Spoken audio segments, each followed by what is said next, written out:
back again. I'm on the dead.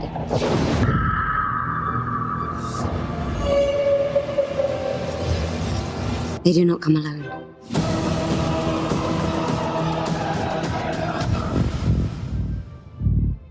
Film की शुरुआत रेगिस्तान के बीच एक प्राचीन खंडर पड़ा अबैंडन शहर से होती है, जहां जेम्स अपने पत्नी ओलिविया के साथ किसी रहस्यमय बुक ऑफ डार्कनेस के खोज में निकला होता है, क्योंकि जेम्स अपने मरी बेटी को लॉर्ड ऑफ डार्कनेस की कृपा से रेजरेक्ट करने की कोशिश में है, चाहे ओलिविया इसके सख्त खिलाफ हो।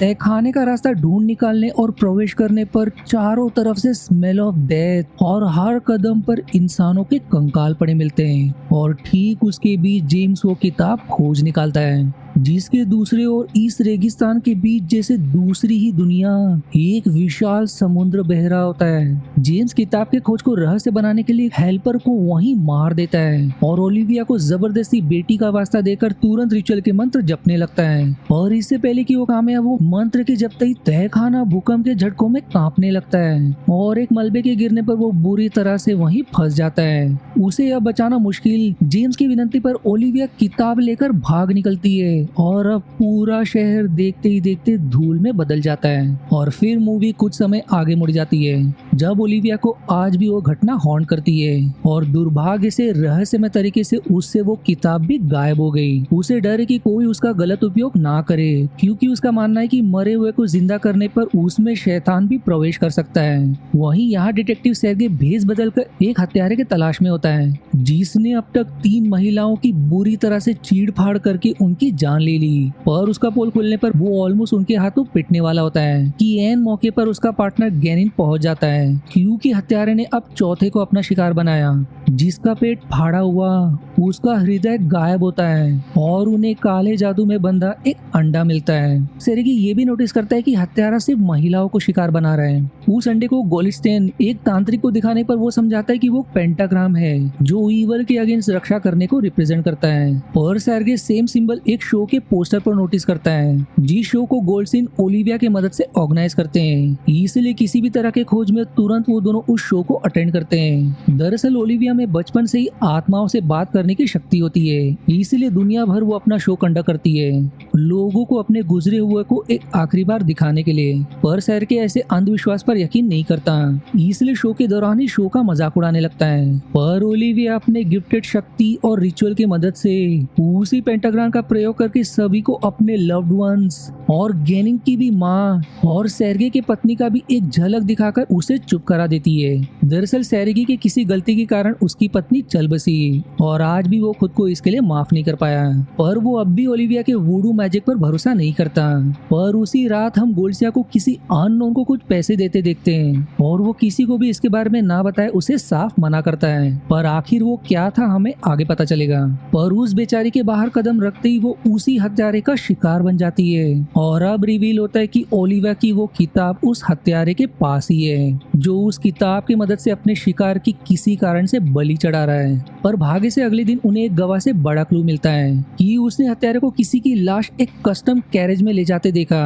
वहीं अब तक के सारे हत्या के लोकेशन को ट्रैक करने पर सेर्गी भी एक बड़े गुत्थी को सुलझा देता है कि हत्यारा पेंटाग्राम पैटर्न में अपना शिकार चुन रहा है और उसी पैटर्न के मुताबिक उन्हें उसी मासूम की लाश आंखें निकली और सी हुई मिलती है। सेर्गे के पास कोई ठोस सबूत नहीं होता, इसलिए शक के बेसिस पर सबसे पहले ओलिविया की शक्ति को परखने के लिए उसे अपनी बीवी की रिंग देता है, ये बताकर कि ये पिछले शिकार की है और उसे शिकार की आत्मा से कम्युनिकेट करके पता करना है कि आखिर उसकी मौत कैसे हुई। पर ओलिविया उसे वार्न करती है कि ये उस आत्मा पर निर्भर करता है कि उसे उनसे कम्युनिकेट करना है कि नहीं। पर फिर भी सेर्गी की जिद पर वो अपना काला मंत्र जपने लगती है और वो एग्जैक्टली वही घटना दोहराती है जैसा उस मासूम के साथ घटा।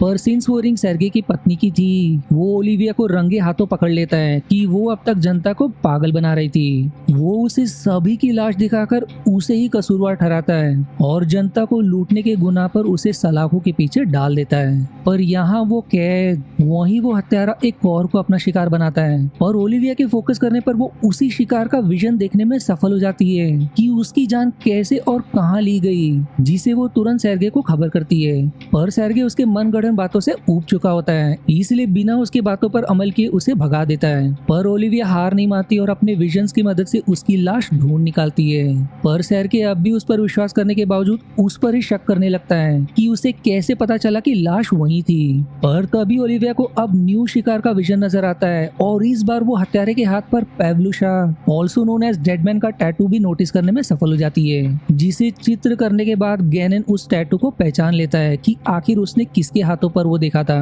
और वो बिना समय गवाए उसे तुरंत धर लेते हैं। पर वो रिवील करता है कि वो उन हत्या के पीछे नहीं है, पर ये जरूर कन्फेस करता है कि उसने हत्यारे को देखा जरूर था किसी की लाश ले जाते हुए। जिस निर्दयता से उस हत्यारे ने उसकी जान ली थी, उसे सबक सिखाने के लिए उसने उसकी हैंड वॉच मार ली, जिसकी जांच करने के बाद पता चलता है कि वो हैंड वॉच गोल्स्का को भी बिलोंग करती थी, जिनके घर पर छापा मारने पर उन्हें खून से सना कपड़ा और एक चाकू भी बरामद होता है और अब शक के बेसिस पर उसे धर लेते हैं। पर कड़ी पूछताछ के बाद भी वो अपना अपराध कन्फेस नहीं करते। वो समझाने की कोशिश करते कि वो खून का दाग दरअसल एनिमल सेक्रीफाइस के रिचुअल के हैं, क्योंकि वो काफी समय से जादू सीखने की कोशिश में था। वो हैंड वॉच भी उसने अपने लॉन्ड्रेस को अपना मुंह बंद करने के लिए दिया था, क्योंकि वो ही उसका खून से सना कपड़ा धोती और उसे जानवर सप्लाई किया करती थी। पर मेन गुत्ती को तो सेर्गे क्रैक करता है जब उसे पता चलता है कि जिस दिन पहली लाश उन्हें मिली थी सेंट पीटर्सबर्ग में, उस दिन गोल्स्की और ओलिविया मॉस्को में थे, जिससे अब दोनों भी सेर्गे के रडार से निकल जाते हैं। अब जब ओलिविया सेर्गे के गुड बुक्स में होती है, वो उसे रिचुअल के बारे में और जानकारी देती है कि हत्यारा जिस रिचुअल में कामयाब होना चाहता है उसमें 9 लोगों का बलिदान लगता है, जिसमें शुरुआत के 5 पेंटाग्राम के 5 नोक के लिए होता है, वहीं बाकी बचे 4 में 6वां पानी के लिए, 7वां धरती, 8वां हवा तो आखिरी अग्नि के लिए होता है। बातों के दौरान अब दोनों के बीच नजदीकियां बनने पर ओलिविया अपने जिंदगी के संघर्ष के बारे में उससे शेयर करती है कि कैसे उसके अद्भुत गिफ्ट के कारण उसके पिता उसे डीमन मानते थे और बचपन में ही उसकी जान लेना चाहते थे। पर फिर उसकी जिंदगी में उसका पति जेम्स आया, जो उसे हर बात पर पीटा करता था, पर वो सिर्फ अपने बेटी के लिए सब सह लेती थी। पर बेटी को एक बीमारी में खोने के बाद जेम्स एकदम पगला गया